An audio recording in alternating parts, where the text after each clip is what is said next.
Sanji. I'm pretty sure by this time, we're all very well acquainted. So everybody knows who I am. Dhruv won't be joining us today, so I'm going to be taking up this session.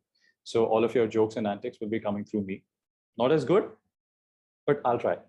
All right, so if at any point you feel like you want to ask me any questions, feel free to do so. Not an issue. Now, just an introduction into what we're doing today. We're going to be speaking about exercise principles. What the hell is exercise? What does it mean to be fit? How do you become fit? How do you make sure you're not overtraining, how to train, etc. So if at any point it feels like it's too much, it's too overwhelming, it's too technical, let me know that as well, because I try to make it as palatable as possible, not to make it super technical. So if at any point you do want to know some technical aspects, you can ask me those as well. It's a completely open and flexible modality here. We're not going to be super stringent. Okay, this is how we're going to do things. This is not how we're going to do things. Feel free to ask me any questions as we're going along. All right, so let's start with what the hell is exercise. So exercise for me is what art, music, math is for the mind. So it's an expression of what you're able to do with your body. All right. It's not a consequence of eating bad. So some people like to associate exercise with eating bad. Oh, I had a donut. Now I need to go run on the treadmill for 3 minutes to burn those calories. It's not punishment, as some people like to see it. It's not a chore. It's something that you're able to do with your body. It's a privilege. That's how I feel. So I'm not sure if I've already shared this story, but let me share this story. There's this animal in the ocean called the sea squirt. So the sea squirt lives a very interesting life. What it does is it goes from one spot to the other, trying to find an ideal home, an ideal location. Once it finds said home, let's say it's decided, okay, this is the spot that seems comfortable. There are enough ladies here. There are enough gents here. Nobody's going to trouble me. No sharks, whatever the case might be. This is the right spot for me. Once it does that, it stays there for the rest of its life because it eats its own brain once it's found a stable place to stay. So we're not the sea squirts, right? We have the ability to move around. We have locomotion, but we also need to understand that movement is a consequence of your brain. So people who think, you know what, I don't need to exercise, I just need to work on my mental health first. They need to understand that mental health is absolutely linked with your physical health because your brain is a consequence of your body, which is a consequence of your brain. So movement should not be seen as a punishment, but an expression of what your body can do. So if I was to leave you with one question at the end of our talk, you need to ask one question to yourself. You should ask, what can I do with my body, right? Look at yourself in the mirror. Ask yourself, what the hell can I do with my body? Can I do yoga? Can I do boxing? Who knows? But let's find out. So people like to put different things into their mind, right? So we all have Netflix, I'm sure, right? Some of us watch horror movies. Some of us watch comedy. Some of us watch rom-coms, not judging. Not my flavor, but it's okay if you do. But basically, everybody likes different things. However, you don't watch the exact same thing every single time. Some people might watch horror movies all the time. If that's your spouse, I feel you. I understand where you're coming from. Some people might just like rom-coms all the time. My spouse likes rom-coms, not horror movies. So everyone has their own preferences, but everyone likes a mix of everything. So same thing with training. You can enjoy one thing over the other. So let's say you enjoy yoga more than other things, but that doesn't mean you need to be restricted to just yoga or just strength training or just this or just that, because we're going to figure out what the hell it means to be fit. What it means to be fit is having a balance of everything. So there are 6 modalities that I'd like you to focus on. Number 1 is strength. Number 2 is cardiovascular endurance. Number 3 is speed. Number 4 is reaction time. Number 5 is balance. And number 6 is mobility and flexibility. If you have all 6 aspects, and I'll be sharing these aspects with you, so don't worry if you're not noting this down. I'll share this list with you so that you can work on these individually. But as long as you have these 6 aspects covered, you're going to be fit, at least in my book. All right. So what the hell is strength? Strength is the ability to lift or move an object, which is heavy. Cardiovascular endurance is your capacity to be able to do things with your body at a certain pace for an extended period of time. Speed is how quickly you can produce energy, how quickly you can produce force. Reaction time is how quickly you can react to a stimulus. So let's say if you're playing tennis, How quickly can you return a volley? How quickly can you score a basket, defense, etc. And the second last is balance. So balance is talking about how you can maintain your body in space-time. And finally, mobility and flexibility. So how much of a range of motion do you have in your body? So let me give you an example of what I'm talking about, because this sounds a bit too confusing. Now, if you're not strong, let's say if you don't have strength, so you're missing one aspect of fitness. Similarly, if you're missing any of these other modalities, you're missing one aspect of fitness. So even though you might see a Instagram model who's got a six-pack, but this person can't run, or this person is super stiff, you see a bodybuilder and he can't even wipe his own butt, that's not fit, right? Am I saying you need to be able to wipe your own butt to be fit? No.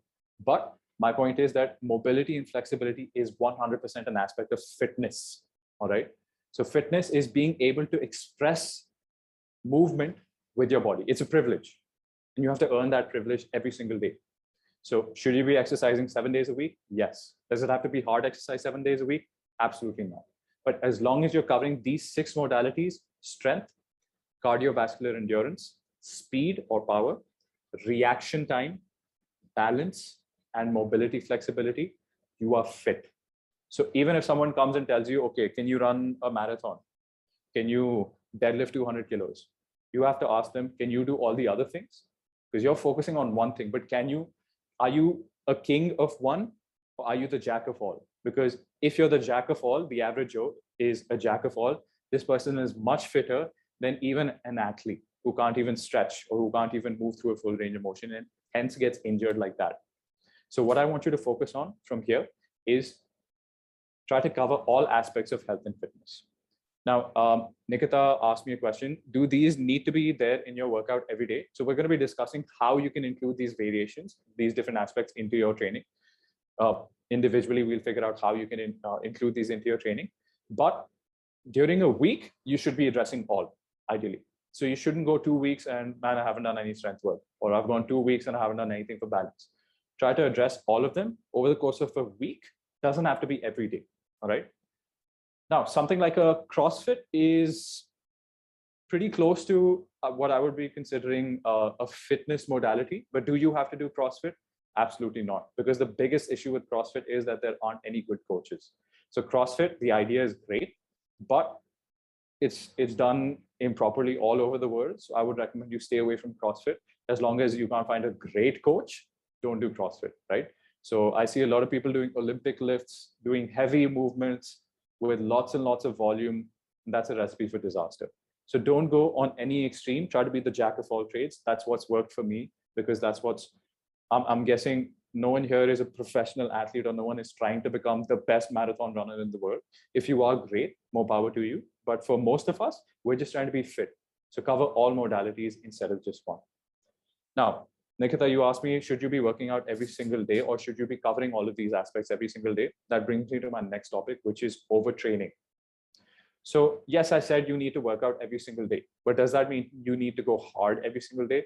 Absolutely not. Overtraining is something that maybe some of you have dealt with, maybe some of you have not.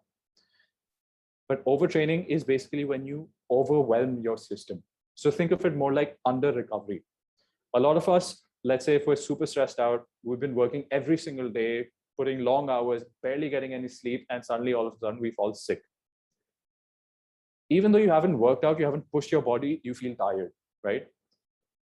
Oftentimes, it's not that you're overtraining, most likely you're under recovering. What's the difference? Overtraining is, okay, I go in the gym, I do heavy work today, heavy work tomorrow, heavy work day after, etc., etc. Nobody practically does that. Nobody just goes heavy every single day, right? Naturally, you'll do something a little lighter. But under recovery is something that we all do. We expose too much stimulus to our body, whether it's work, whether it's fitness, whatever the case might be, and we don't get enough sleep, right? We don't get enough time of just sitting and allowing our body to recover. And that's a big issue, because most of the learning actually happens, most of skill acquisition actually happens when you're recovering, when you're resting. Let me give you an example. The fitness culture today is prioritizing work. Workout, subah, morning, evening, every single day, workout. But it's actually when you go home, you sleep, is when your muscle repairs. You're going to the gym, you're breaking your muscle. When you're sleeping is when you're repairing your muscle and it becomes stronger. Similarly, if you're trying to, for example, in my profession, I am also a part-time actor. If I'm trying to remember a script, words, I need to get enough sleep. So I remember my script, I sleep, and next morning I'm able to recover. I'm able to remember the script better just because my brain has had the time to consolidate all of the information, work on it subconsciously, and commit it to memory. So similarly, if you're struggling at work, you feel like, okay, my productivity is not super high. I don't remember things. I'm not able to meet deadlines. I'm very slow while working. It's likely that you're under recovering. You're giving yourself a lot of stimulus. You're giving yourself a lot of things to do, but you're not giving your body enough time. You're not giving your brain also enough time to consolidate everything that you've learned, which happens when you sleep. It's not going to happen when you're sitting in bed and with your eyes open with your phone on. No, just because you're in bed does not mean your brain is able to recover and consolidate all the memories. You have to go through a period of sleep. There are lots of studies done on PTSD as well. So soldiers which were exposed to war, battle, if they were kept awake after a hard battle, let's say they went out for a gunfight, they came back, they did not sleep. As a result, there wasn't as much trauma on their brain because their brain did not commit all of these bad memories to their long-term memory, which is fascinating, right? You would think that it's only the good things that we need to learn. But similarly with bad things as well, if you've had a bad experience and you didn't sleep, well, I'm not advising that, but most likely you won't commit that to memory as well as you would if you had a bad experience, go to sleep, and then try to remember it. You will probably remember that a lot better. So that's why people say never go to bed angry, never go to bed fighting with your spouse, with your partner. So all in all, the idea here is under recovery is a huge issue for all of us. So if we want to build better brains, what we need to do is focus a little more on the recovery.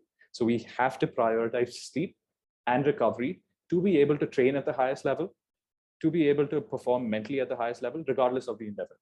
So even if you're learning a skill, you're learning about a new project, maybe you've started a new job, make sure you're getting enough sleep, you're prioritizing sleep, even if it means that, okay, I'm going to skip Netflix time, I'm going to skip a little time going out with my friends, that's fine. Again, it's your life, do what you want to, but I would recommend that you prioritize sleep just because you're going to become more and more efficient, you're going to become more productive. Now, how do you improve your sleep? That's the biggest question that's plagued me for a long time, because when I was younger, 5 years back, okay, so Barinder asks, sleeping at 10:30 and waking up at 5:30, is that fine? Barinder, if you're getting minimum 7 hours of sleep, the maximum, not maximum, but let's say 7 to 9 is the ideal window. If you're getting 7 hours, that's the minimum that you should get. Ideally, try to get an extra hour of sleep. So how do you improve your sleep? There are 6 things again. I feel like there's a theme here. There isn't, but I feel like there's a theme. 6 things that we're going to focus on: light, sound, temperature, temperature of the environment and core. So 2 separate temperatures, food and water, and sleep time. So 6 things you need to address to improve your sleep. Let's start with light. So light in the evening, everyone knows you shouldn't be looking at your phone before sleeping. Light will wake you up. That's not good for your body. We know that. But here's something interesting that you probably did not know.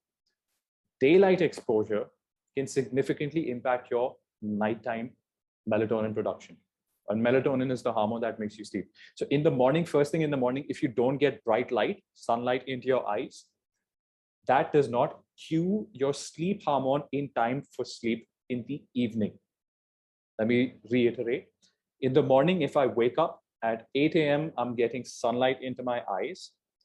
That has given my brain a cue. Okay, now it's morning time. It's time to wake us up.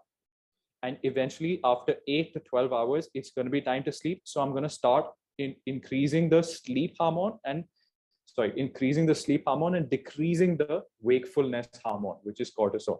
Cortisol wakes us up, melatonin makes us sleep. So if you're getting daylight exposure in the morning, first thing in the morning, that will naturally time your nighttime hormone release. So make sure you're getting light first thing in the morning. So wake up, even if it's blinding, give it a few minutes to adjust. That is the best way to wake you up. If you need coffee, if that's how you wake up in the morning, instead try to get sunlight and see how that that wakes you up. So first thing in the morning, get your sunlight. Now, another neat hack, in the evening, when it's sunset, maybe a few hours before sleeping, is also when it's a good time to get sunlight exposure. Let me explain why. Morning, you gave yourself the cue to wake up. Sunlight, bright light, we're waking up. Evening, when the sun starts to set, between that time and sleep time, naturally, if you look at nature, if we didn't have electricity, which we have had for maybe the last 300-400 years, but before that, we didn't have electricity. So the million years before this, we've lived according to the sun cycle, right? So in the evening, as the sunlight starts to go down, there is still light. You can still see, right? But all of a sudden, it's going to be dark for probably 8 to 12 hours, right? So from, let's say, nowadays, 7:30 p.m. till about 5:30, 6 a.m., it's completely dark. That contrast between light and dark also helps with sleep. So in the evening, if you do have, let's say, light and you switch your light on, which I don't think you need if you've got adequate sunlight coming into your house, but let's say you don't, I would recommend getting some sunlight from the sunset. And that contrast between that and nighttime is what also helps improve your sleep. So 3 aspects of light to improve your sleep. Number 1, try not to get sunlight, try not to get light later in the evening when it's naturally supposed to be darker. If you must, try to get warmer tones such as yellow and red. So even if it's a lamp, I don't know if you can see the lamp light here, but if you can see the light on my face, it's yellow. So I'm not getting blue light. I don't have any white light in my house. Don't get white light later in the evening, even on your phone. If you can get the blue light dimmer, get that. Number 2, morning first thing, get sunlight. Number 3, evening during sunset, or at least 2 to 3 hours before sleeping, try to get some light. Now, sound. There are 2 options that you have when it comes to sound, and depends completely from person to person. So you'll have to experiment a little bit. Option 1, try to keep your room as quiet as possible. Option 2, try to get a pattern of sound if possible. What do I mean by a pattern of sound? Some of you might have heard of white noise, pink noise. Some of you, even if you have your air conditioning on, there's a particular pattern of the air conditioning fan, right? Even if the fan's on, there's a particular pattern. When there's a pattern, that naturally allows your brain to lull into sleep. So if, let's say, the pattern breaks, let me give you an example. When you're sleeping at night, try to notice next time, if your air conditioning is on, and I don't know if maybe you've got fancy air conditioners, so this doesn't happen, but my air conditioner is a bit noisy. So whenever it starts to change sound is when I feel like I slightly wake up, and I have woken up and I have noticed this. So maybe it's the case with you. So when there's a change or break in pattern, then maybe you wake up. So what you can do is you can use an app like Calm, C-A-L-M, Calm. There are lots and lots of sounds available there. So you can do a white noise, you can do pink noise, you can do the sound of a river, you can do a sound of crickets. Cricket, not cricket. I know they see people, cricket. No, it's not cricket. It's the cricket sound that you get at night. So any kind of sound that's a pattern works really well. So try to get a pattern or try to have no sound, ideally. Number 3, core temperature. So you need to drop your core temperature. Core is anything that's here, right? So your appendages or your limbs are not part of your core. Core is everything here, not just 6-pack bro. Core is everything here. So your core temperature needs to drop. 2 ways to do that. So either you take a warm shower. Warm shower will naturally put more blood into your limbs, right? So that's going to cool down your core temperature because the blood is going away from your core into your limbs. Naturally, your body temperature drops. Another option is, so how human beings cool down is through our palms and the soles of our feet. So notice everywhere else, but you might not be as hairy as I am, but if you're a truly desi guy, you probably have hair everywhere, right? And what you're going to notice is palms are never hairy. Soles of the feet are never hairy. That's because these are parts of the human body which help us cool down. This is where heat escapes from. So if you're sleeping and you feel like I'm feeling a bit warm, what can I do to immediately cool down? Try to think for a second. I'm going to give you a second to think about what you naturally do to cool down. And then I'm going to tell you what it most likely is. Most likely you take your feet out of the blanket, or you take your palms or your hands out of the blanket. Why? because palms and feet are naturally how the human body cools down. So whenever this cools down, this is where the heat escapes from. So if you're feeling warm at night, try to kick your feet out of the blanket, or try to kick your hands out of, not kick, but stick your hands out of the blanket, and you'll naturally start to cool down, right? So another thing that you could possibly do is try to get a cool pad to rapidly cool down your body by holding onto the cool pad. And that'll just basically, your body heat will start to escape because your palms will try to, more blood will be directed to your palms to heat up your palms, right? So naturally the heat will escape from the palms. So either cool pad on your feet or cool pad on your hands, not an ice pad, but a cool pad, because ice pad will create other wakefulness. So a cool pad or take a warm shower, either one works. Now, another aspect of temperature, which is our fourth point, is environment temperature. So try to get your room between 18 to 21 degrees. Simple. Not complicated. This point is super simple. Now, food and water. Try not to eat too late. So if you're going to eat later, all of the blood will rush into your digestive system. If there's more blood in your digestive system, there's more heat, raises your core temperature, naturally your sleep quality goes down. Same thing with water. If you're waking up to pee because you've had water late in the evening, you're going to wake up and that's going to disturb your sleep. We're also going to talk about certain foods that can help you and certain foods that are bad for you for sleep, right? So food and water, just try not to eat super late and try not to drink water super late. So try to finish off your food at least 3 hours before sleeping. And last point, consistent sleep time. So what we like to do as humans is, well, not humans, but modern humans, is that the entire week, we're going to be working. And on the weekends, now, let me know who's guilty of this, because I feel like a lot of you will be. On the weekend, I'm going to try to catch up to my sleep. I'm going to try to sleep late, wake up late. I'm going to go out. Everyone does that, right? So what's going to happen is your body is used to sleeping at 10 p.m., 10 p.m., 10 p.m., Monday to Friday, and suddenly it sleeps at 1 a.m. The issue with that is your body naturally has developed a rhythm. It knows that, okay, by 10 p.m., we're going to be in bed. So hormones will be released accordingly. So on Saturday night, Sunday night, 10 p.m. the body is primed and ready to put you to sleep. And all of a sudden, bright lights, alcohol, party, and that's why your sleep quality goes bad. So avoid getting an inconsistent sleep time. I know once in a while you have to go out, obviously, but try to have a consistent sleep time the rest of the days as much as possible. 6 points, just to sum up: light, sound, core temperature, environment temperature, food and water, and consistent sleep time to improve your sleep. 18 to 21 degrees is the ideal temperature to maintain. Why I've given you a range is, Nikita, because some people sleep warmer, so their body is naturally warmer. So I would recommend a lower environment temperature for them. Some people like to naturally sleep a little cooler. So a higher temperature like 21 degrees would work for them. So it's a range. So try to figure out what works for you. Now, I have been using a Fitbit. This is not an ad for Fitbit. Chill. We're not going to get Fitbits here, but I've been using a Fitbit. You could use an Apple Watch. You could use an Oura Ring. Lots of options to track your sleep. All right. Nikita asked a question: what if every day you're sleeping by 12? As long as you're consistently getting the same time, you're perfectly fine. But Nikita, one thing: if you're sleeping at 12, you're probably going to wake up at 8. And by 8, are you going to get proper sunlight? Maybe, maybe not, right? Maybe, are you going to go out in the sun? Even if you get light here, are you going to go out in the sun? Probably not, because it's too hot by then, right?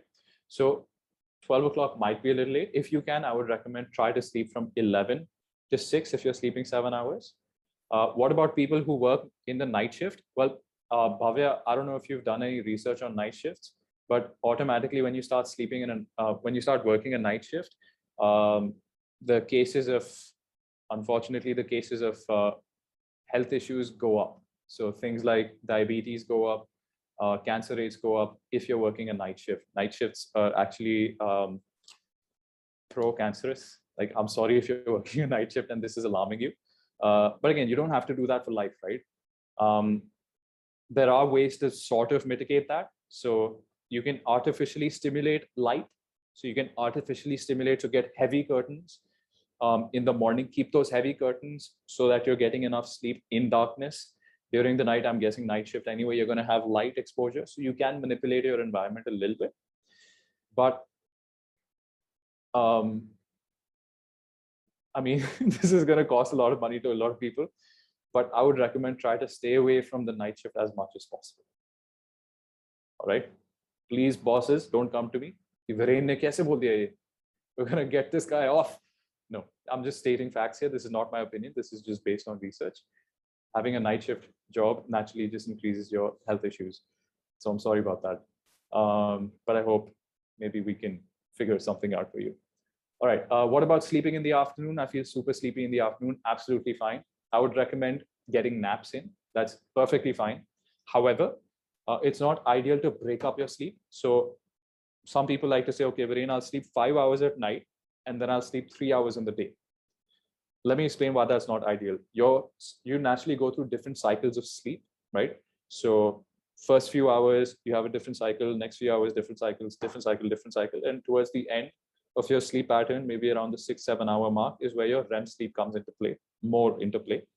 So if you're sleeping just 5 hours, you're not going through all the cycles. Now, if you're taking a nap, it's not like you just start off where you left off from. It's not a book that you're reading, right? So in that case, over time, that can actually, unfortunately, decrease your brain's ability to recover, and that can lead to brain issues. So I would recommend trying to get at least 7 hours of sleep and then taking a nap if that's possible, but try not to break up your sleep into 5 hours and 3 hours or anything like that. All right, so moving on, supplements to optimize sleep. I've got 4 supplements for you. Super easy. Number 1 is ashwagandha. Everyone has probably heard ashwagandha because we're all Indians and we're super proud of our Indian heritage. And ashwagandha is one thing that we've given to the world, which is amazing. So ashwagandha is great for sleep. Number 2 is L-theanine. So L-theanine is found in tea naturally, but the issue with tea is that most tea has caffeine. So if you have a tea that is not naturally caffeinated, I'm not recommending decaf tea, but if you have a tea that's not naturally caffeinated, then you can get the benefits of L-theanine, but you can also take a supplement. It's super cheap, available everywhere, so you don't have to go to a specific brand. It's a pretty easily accessible supplement. So L-theanine, number 2. Number 3 is collagen or bone broth. Number 4 is magnesium. You can either take a supplement or you can even take, let's say, pumpkin seeds or any kind of green vegetables, because magnesium is the backbone of chlorophyll. So how iron makes our blood, that's why blood is red. Chlorophyll is made up of magnesium. That's why chlorophyll is green. So just to sum that up, ashwagandha, L-theanine, collagen, and magnesium. I will be giving you all of this. So don't worry if you haven't written this down, no stress. Now, here are some things that spoil sleep. Some obvious ones, some not so obvious ones. Number 1 is spicy food or food high in sugar closer to bed. So I'm not saying don't have high sugar foods. Have your dessert, man, no, not an issue, but try not to have it closer to bed because that's been shown to decrease REM sleep. REM sleep's REM stands for rapid eye movement. So this is where your brain actually consolidates memories and does all of the cognitive functions. So if you're not getting enough REM sleep, generally you're going to be more irritable. You're going to be less emotionally stable. You can't remember things as well. So if you have very high sugar foods, even though you're getting your 8 hours of sleep, the quality might not be that great. All right. So spicy food and high sugar foods, avoid them later in the evening. Number 2, alcohol. So alcohol might knock you out, but getting knocked out is not the same as sleeping. So let's say if, God forbid, you get into a fight, somebody punches you in the head, you get knocked out and you faint. Are you sleeping? No, you're knocked out, right? So that's completely different from sleep. Similarly, having alcohol and then sleeping is not sleep, you're just getting knocked out. All right, we've got next is caffeine. So caffeine, some people can do well with it later in the afternoon, but generally I'll avoid having caffeine post, let's say if I'm sleeping at 10, maybe 6 hours prior. So 4 o'clock would be my last cup of caffeine. For some people, it might be even sooner. So 12 p.m. if I'm sleeping 10 p.m. So you experiment and find out what works for you. Eating too close to bedtime, we've already discussed that. Excessive light exposure closer to the evening when you're sleeping, and inadequate light exposure in the day. So just to sum that up, bad sleep hygiene is number 1, spicy or high sugar foods in the evening, alcohol, caffeine post the afternoon, excessive eating close to bedtime, excessive light exposure in the evening, and inadequate light in the day.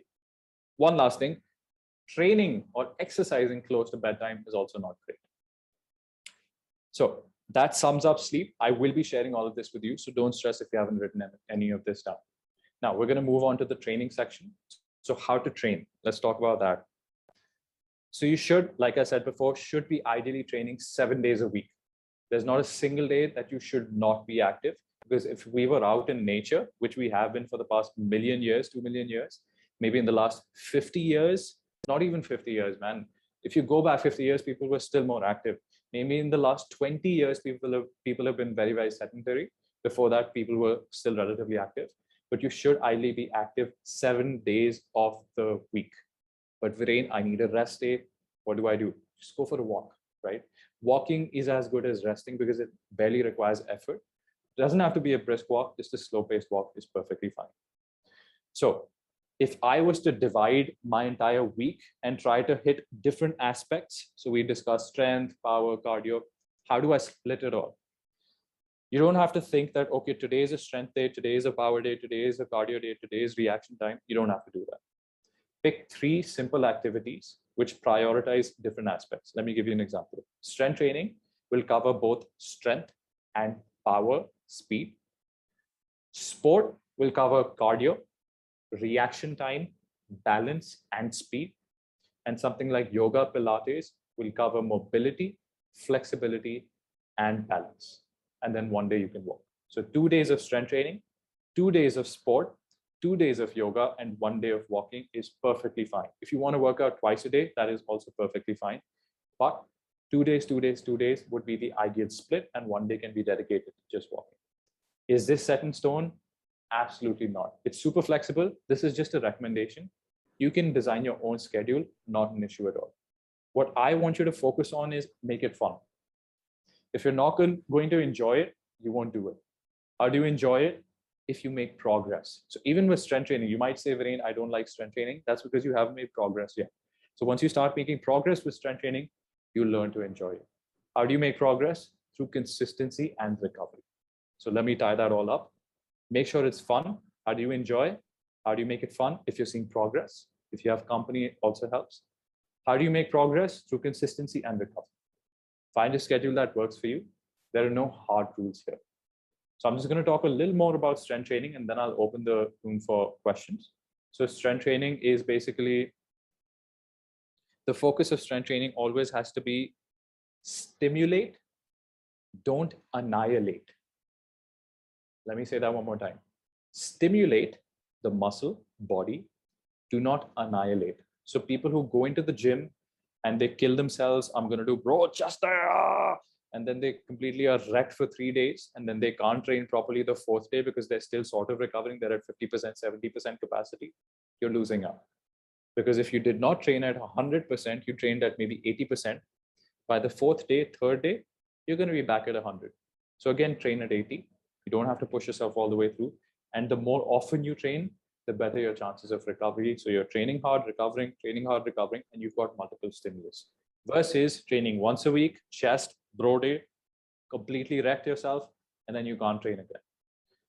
Also, from a hormonal perspective, going all out is not ideal. From a recovery perspective, if today I go all out in the gym, 100%, even if I did this first thing in the morning, my sleep will be crap because you've pushed too much.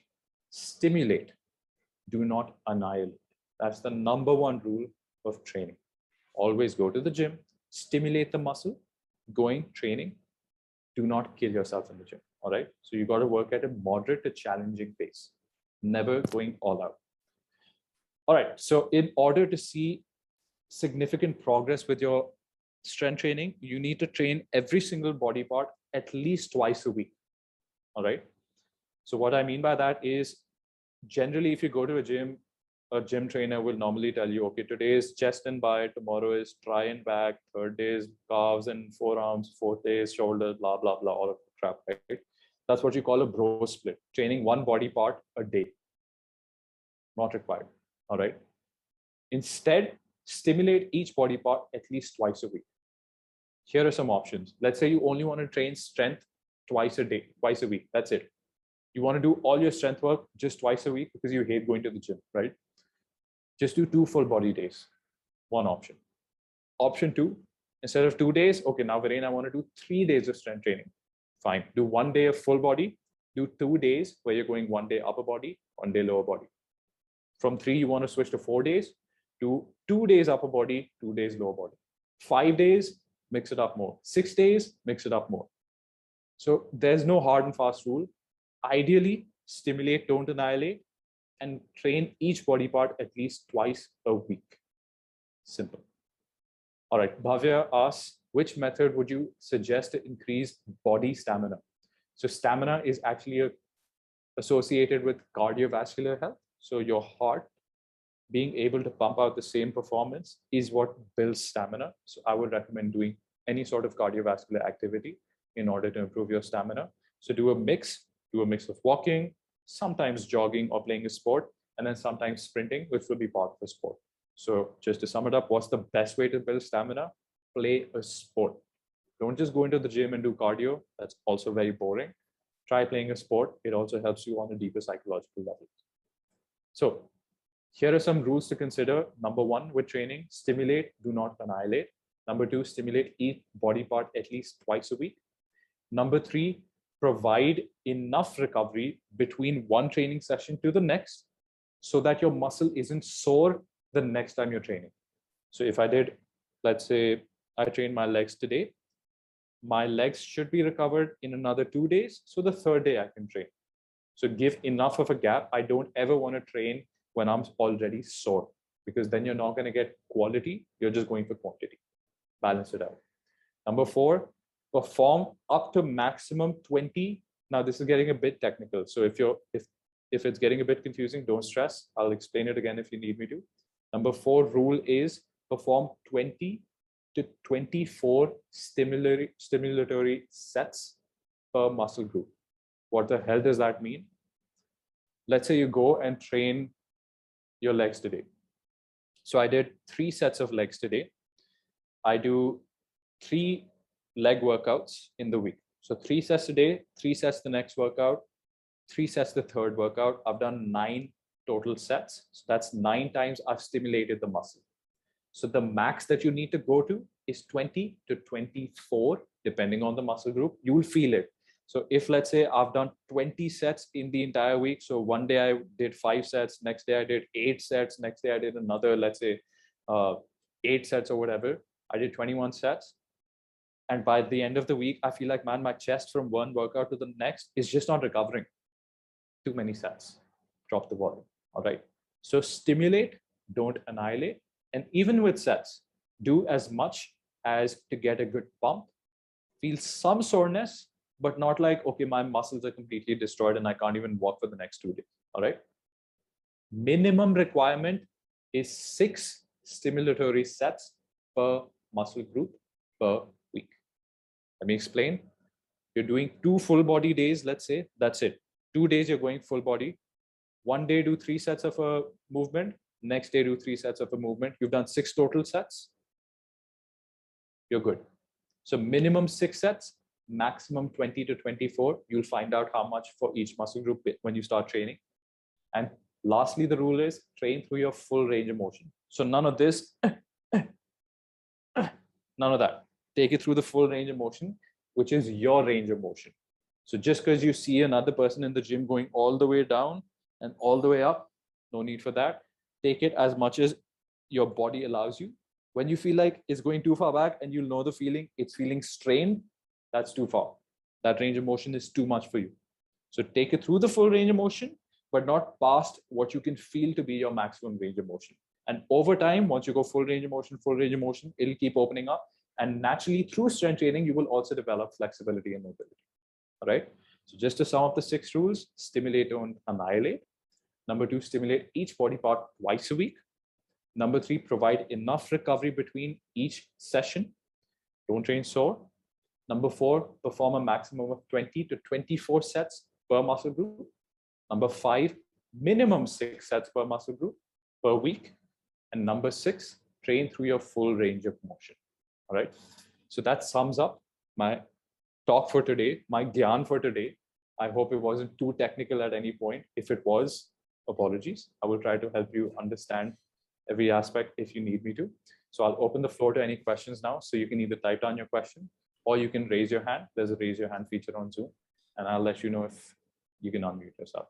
How about that? Viren, I have a question. Okay, sure. Yeah, Who is that? like suppose Barinder. Yeah, Barinder, sorry, go ahead. Okay, so like suppose I am training my biceps and I'm doing the dumbbell curl, right?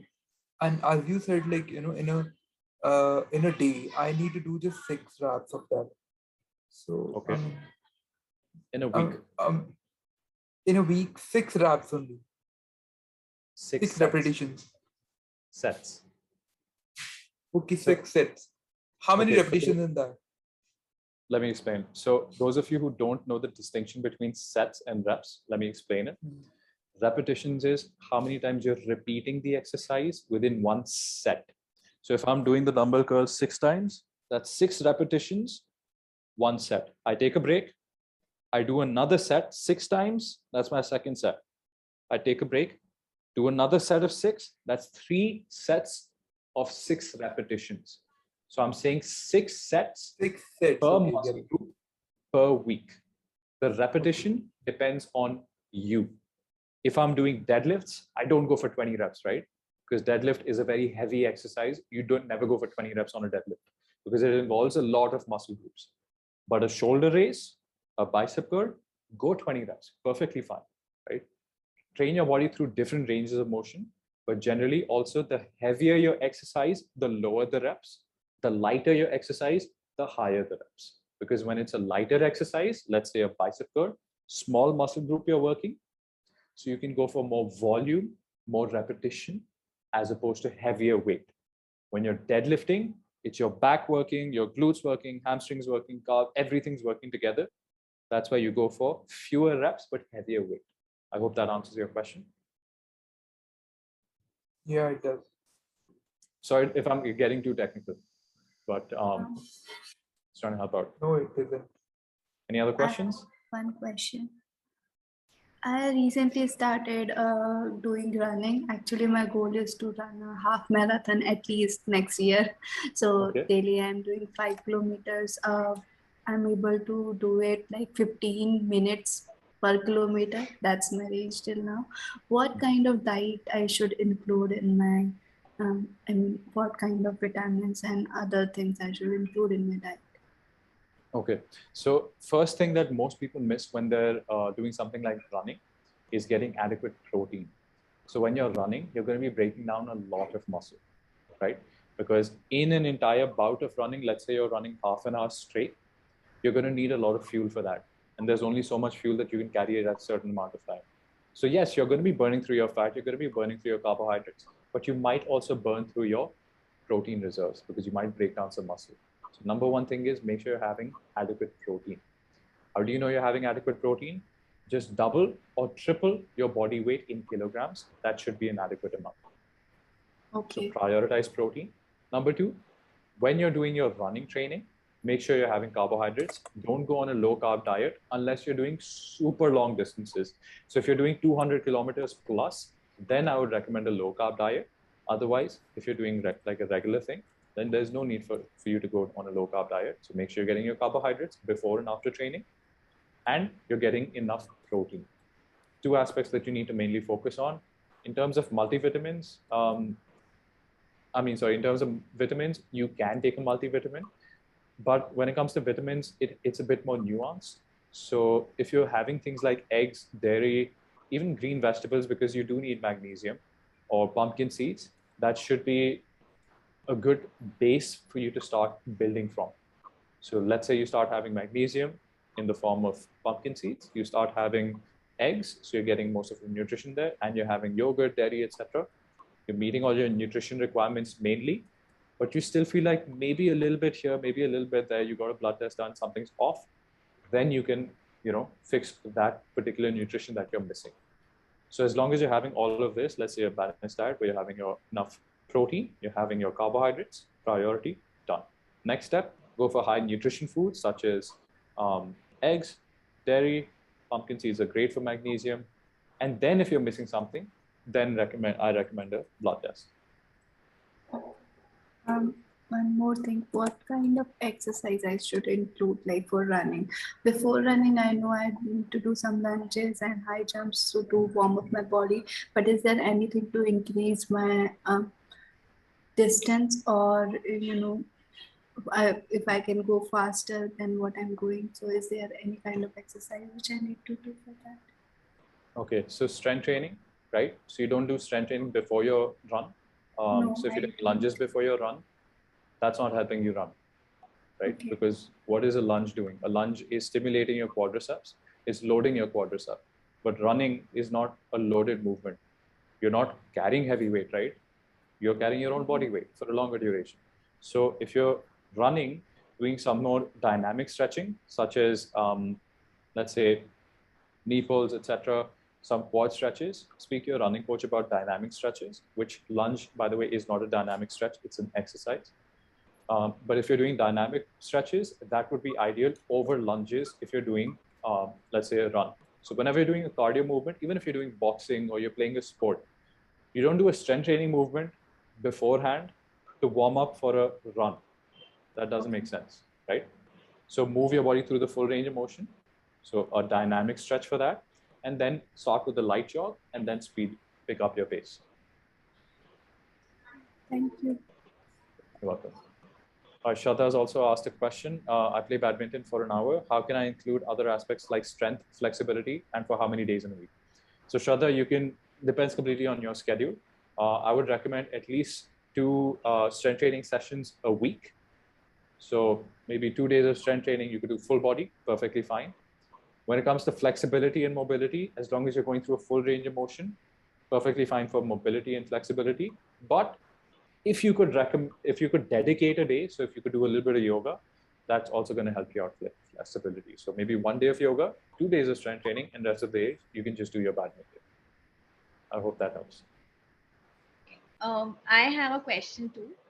Yes, Nikita. So if it is like you are focusing just on reducing your belly fat, then of course you will be focusing more on core. Then, as you said, including strength training and other things. So it's like if I don't want an overall reduction in my weight or maybe other body parts, then how should I balance that? Like doing just core or maybe including everything? Sure. Let's do a thought experiment, right? So how did you add body fat to your core? Just your core. Did you do anything to add fat just to your core? No. No? You didn't decide to store fat just in your core? Right? No. It just happens. Yeah. You store your body fat here, there, here, but it shows the most on the core. Yeah. So body fat does not reduce from one spot just because you decide to lose it from one spot. So let's say if you're doing crunches, people think that if I'm doing crunches, it's squeezing the fat and that's how the fat goes away. No, you can't squeeze the fat away. If that was possible, my bicep curls would make my biceps shredded instead of big. But if you look at strength athletes, they go and do bicep curls to get muscles bigger, right? Other people think, okay, if you're heating up your core because you're doing this exercise, the core will get hot. That will melt the fat. That's what some people say, right? And that's why there's the fat freezing and all of that garbage. Okay, fine. Why don't you take a hot water bottle, stick it on your stomach and walk around with that all day? That's hot. So shouldn't that melt your body fat? No, that's not how it happens either, right? Because body fat never reduces from one area. Just because the same way you didn't decide to store it in one area, you can't just lose it from one area. It goes down overall. All right, get that aspect out. Now, how do you lose body fat? What is body fat? It's extra energy. So let's say if I have 3 liters extra, 3 cans of petrol in my car, and I need to get rid of this petrol. How do I get rid of the petrol? Either I throw it out or I put it in the car and I burn the fuel by driving extra, right? I stop putting more fuel into the car and I use these extra cans. That is body fat. Now you can't just decide to pick it up and throw it out. Some people do liposuction, which is what is throwing out your body fat. But if you want to burn that body fat, you have to use that energy. It's extra energy. How do you do that? You eat less, you burn more. Not burn a lot more and eat a lot less. Slight difference, and eventually over time you burn that body fat. Okay. So it's more of a nutrition game rather than a exercise gain. So something like body fat, if you're trying to reduce, the lean machine challenge is perfect for that. So I would recommend you keep an eye out for that on my Instagram, because I will be launching the next lean machine challenge soon. So if losing body fat is your goal, 100% lean machine challenge is the easiest thing to do for that. So mostly from the core, it's just because of this work from home routine, it's just the belly fat that comes more compared to seeing fat on other body parts. So that's a problem. Mm-hmm. So again, because your core muscles don't reduce over time much, right? Your core muscles remain the same. So more fat gets accumulated, so it shows more. But with time, when we don't exercise, our bicep size goes down, legs become thinner, the muscle reduces. So we think that my legs are still this big, but it's that there's more fat, less muscle there. So maybe there's this much muscle. Let's say if I cut your leg into half, there's this much muscle and this much fat. Now my muscle became this much and fat was utna hi, so my leg looks slimmer. Do you get what I'm saying? My goal is to build the muscle and reduce the fat so that the leg is same size, but in the core, the problem is that our core doesn't become bigger or smaller, so core is zyada big, right? So body fat again, overall goes down. You can't just reduce it from one section. Okay. Thanks. You're welcome. All right, we got 3 more rapid questions.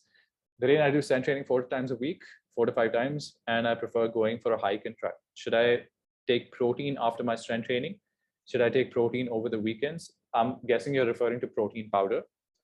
If you're getting adequate protein from your meals, you're eating, let's say, chicken, etc., you're getting adequate protein, you don't need a protein powder. If you're a vegan, vegetarian, and you're not getting adequate protein, then you need a protein powder. Your workouts don't dictate how much protein powder you need. Your overall diet in the entire day dictates how much protein you need. So if through other foods you're not getting protein, then add a protein powder.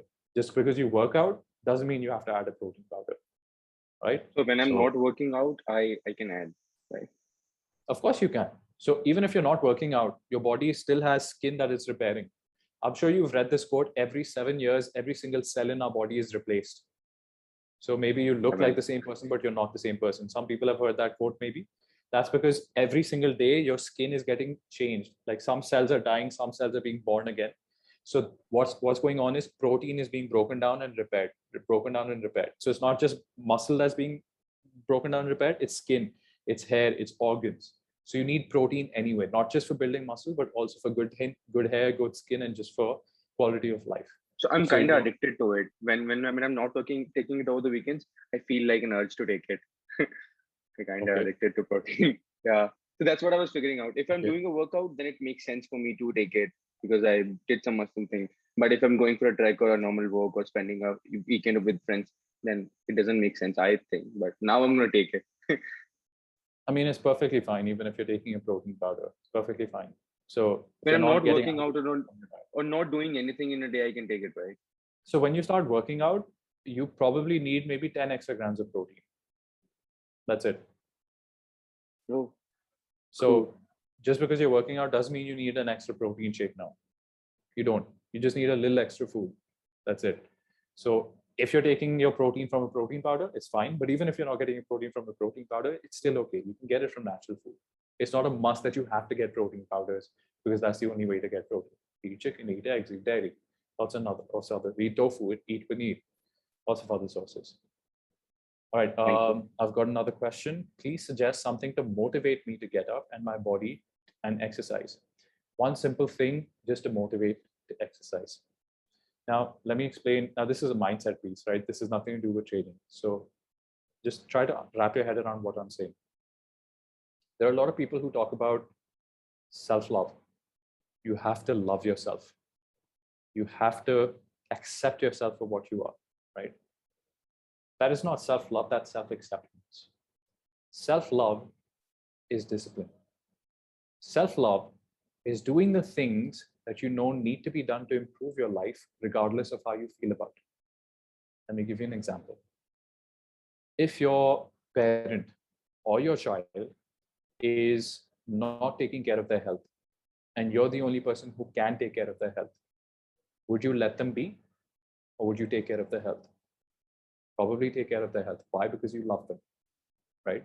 So you won't tell them, okay, you're in bad condition, accept yourself for what you are, and don't fix your health. You would tell them, I love you, I care for you.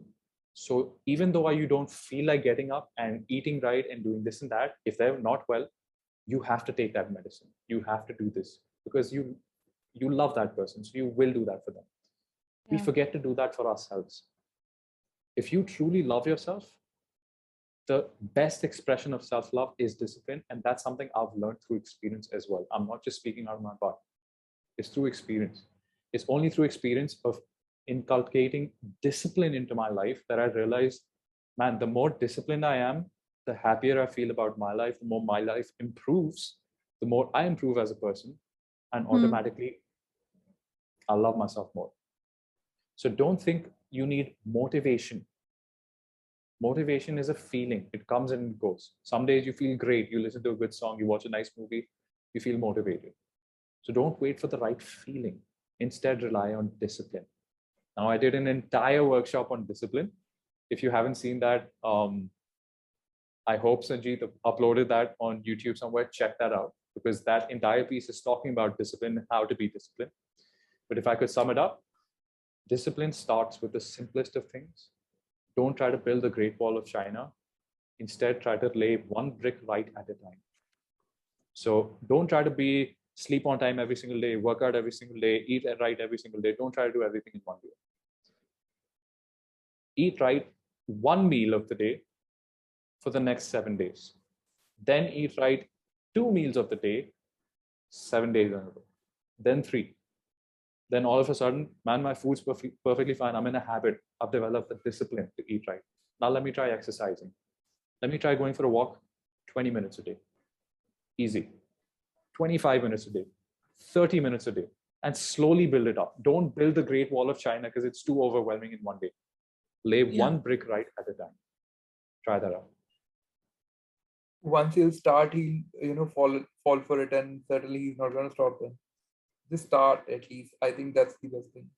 Start with the smallest and easiest thing possible. Start with just getting up in the morning and drinking a glass of water consistently every day.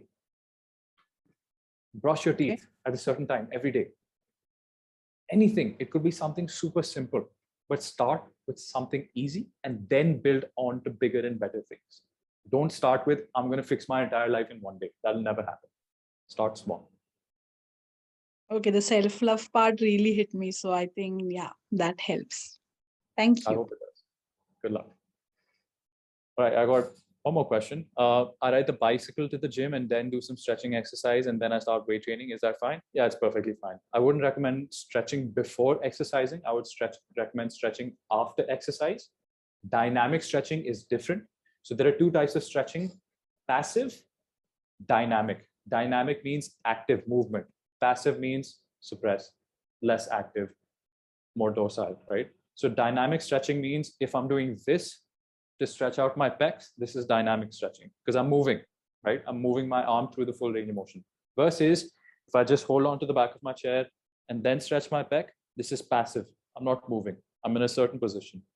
If you're doing strength training, passive stretching is not the right one. Dynamic stretching before strength training, passive stretching after strength training. All right. And I do cardio after weight training. That's excellent. Cardio should always be done after strength training. You need that extra energy fuel for your strength work because that requires power. So that requires quality. If you're tired and you try to lift heavy, you can pull a muscle here, pull a muscle there, not ideal. Light cardio, maybe 10 minutes, 15 minutes before exercising, perfectly fine. But you shouldn't be tired before strength training because the quality goes down, right? We need more quality when it comes to strength training. Because there you're handling heavier weight and chances of getting injured go higher as soon as you're tired. Versus if you're just walking, cycling, even jogging, chances of injury are lesser because you're not lifting heavy weight. So even if you're tired, maybe you step wrong, God forbid, you get injured, but it's not like you're going to pull a muscle just because you're jogging or walking.